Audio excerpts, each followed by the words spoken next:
Welcome to today's Explainer. I am so incredibly excited to have you here today. Because look, we're going to completely strip away all that sci-fi hype and finally demystify the technology that is literally reshaping our entire world right now.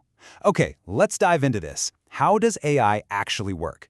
Well, spoiler alert, it's entirely math, not magic.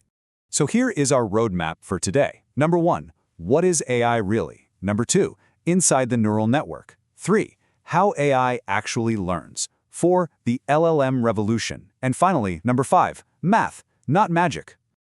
Now, I want to start us off by asking you a very direct question. You use AI every single day, right? But do you actually know what's happening inside it? I mean, so much of the conversation around artificial intelligence makes it sound like this entirely incomprehensible alien brain. But for us, the focused learners who want real understanding, we need to look past all those flashy buzzwords and look at the actual mechanics. To really ground this, just think about your everyday life for a second.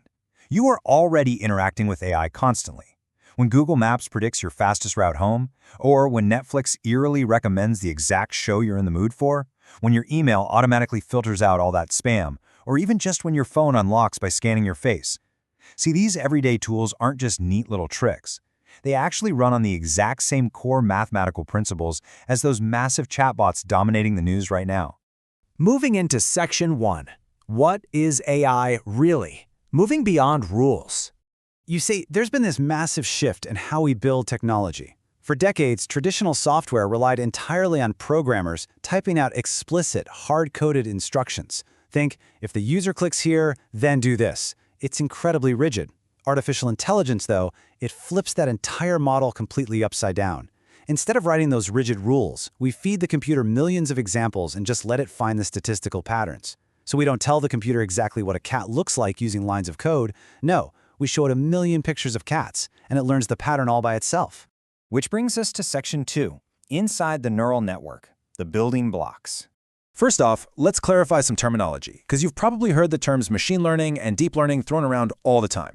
So machine learning is the broad field of computers learning from data. But deep learning, which is what actually powers modern AI, is a highly specific subset of that. It uses neural networks that are loosely modeled on the human brain. And when we say deep, well, that just simply means it has many, many layers of math stacked on top of each other. This makes it uniquely capable of handling messy, complex data, things like high-resolution images, audio clips, and massive libraries of text. So let's zoom all the way into a single neuron, or a node, inside one of these deep neural networks. Honestly, this is the fundamental mathematical equation driving the entire AI revolution. The life cycle of a node works in 4 really simple steps. First, it takes in inputs. Let's just call them x1 and x2. Second, it multiplies those inputs by specific numbers called weights, w1 and w2. Third, it simply sums all those multiplied numbers together. And finally, it passes that total sum through something called an activation function. Take ReLU, for example. It's just a mathematical gate deciding if the signal is strong enough to fire and pass that information to the very next layer. I mean, it's really just multiplication and addition happening millions of times over. Turns out your high school algebra teacher was absolutely right. You actually did need to know this stuff. All right, Section 3. How AI actually learns. Trial and error. Okay, so when we train an AI, we feed it millions of labeled examples, right? Imagine feeding it thousands of photos of cats and dogs. Now, in the very beginning, the network's weights are totally random. It's basically just guessing. So when it looks at a cat and incorrectly guesses dog, well, we have to correct it.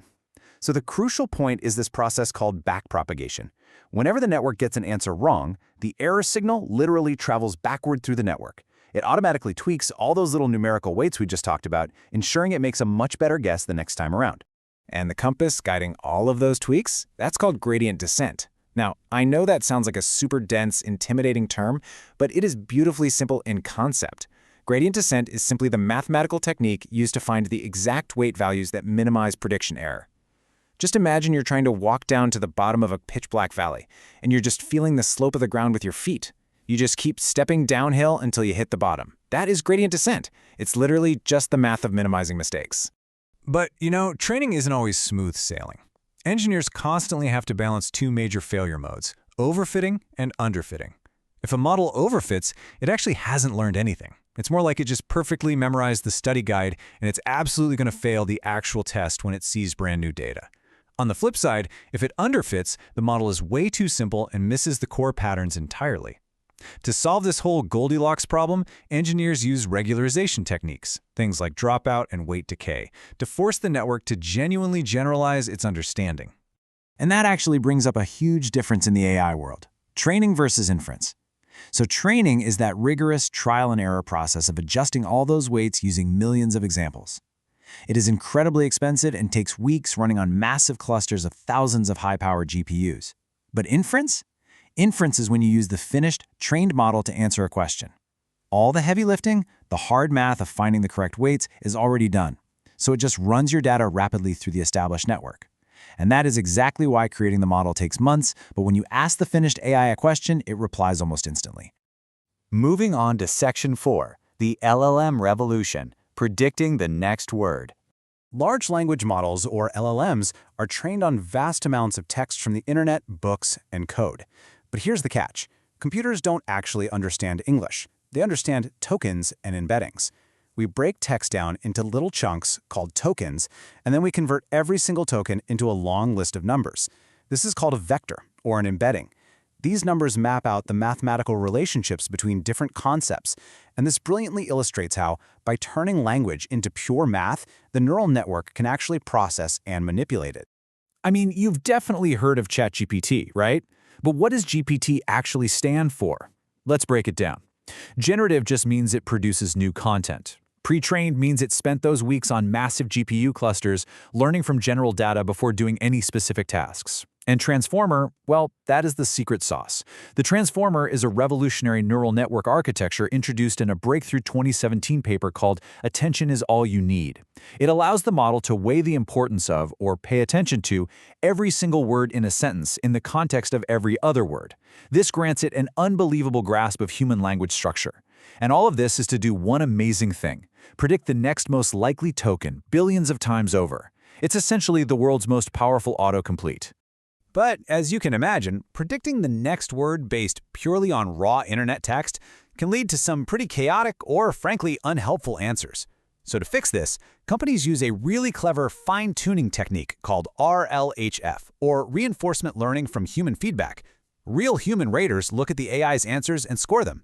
Through this feedback loop, the model learns to favor generating responses that humans find helpful, polite, and safe. It's exactly how a chaotic, raw text predictor becomes that polite, safe conversational assistant you actually use every day. Over 1 trillion. Just let that number sink in for a second. Earlier, we talked about those numerical weights inside a neural network node, remember? Well, a model's entire knowledge is stored in these weights, which AI researchers call parameters. To give you a sense of the sheer scale we are dealing with today, an older model like GPT-3 had roughly 175 billion parameters. But today's massive models, like GPT-4, they're estimated to have over 1 trillion parameters. 1 trillion distinct mathematical weights constantly adjusting and multiplying just to predict the next word you want to read. It's mind-blowing. And finally, Section 5, math, not magic. The bottom line. Look, if you take absolutely nothing else away from this explainer, please remember this. AI is incredibly powerful. It is totally transformative, and it is endlessly fascinating. But it is not magic. It is pattern matching at an enormous trillion-parameter scale. It is multiplying weights, summing inputs, and finding statistical probabilities. It does not possess real understanding, it does not have consciousness, and it certainly lacks common sense in the human sense. It is, at the end of the day, a mathematical mirror reflecting our own data back to us in incredibly sophisticated ways. Understanding this difference truly empowers you to use AI smarter and completely without fear. But it does leave us with one final, pretty provocative question.